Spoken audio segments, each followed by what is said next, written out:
প্রথমে তোমাদের একটি ভিডিও দেখাবো, তারপরে ভিডিওটি সবচেয়ে ফানি কমেন্ট গুলি পড়ে শোনাবো।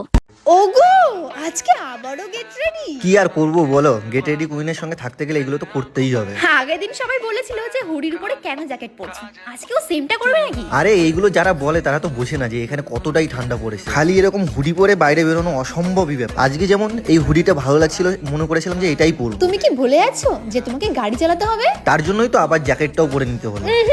আজকে হুডির সঙ্গে জ্যাকেটটা একদম মানাচ্ছে না গো। তুমি বলার আগেই তো দেখো ব্যাপারটা আমি বুঝতেই পেরেছি। আরে বাপরে, তুমি কিভাবে বুঝলে? নিজের কাছে নিজেকে যদি ভালো না লাগে তাহলে বুঝতে হবে যে অন্য কারো ভালো লাগবে না। তার জন্যই তো একটা ব্ল্যাক সোয়েটার পরে নিলাম। এবার কিন্তু বেশ ভালোই লাগছে, জ্যাকেটটা দারুণ লাগছে। কোনখান থেকে কিনেছো গো? আরে বাপরে, ম্যাডামই পছন্দ করে, ম্যাডামই জিজ্ঞাসা করছে। আরে সবাইকে তো জানো ব্যাপারটা। না থাক, আমাদের কেমন লাগছে সেটা বলো। সুমির হৃদয়কে আবার ভালো লাগবে না? चलिए शुरू करते हैं। তুমি সুমিদের বাড়িতে এসে রেডি হও কেন? তোমার কি বাড়ি নেই? नहीं।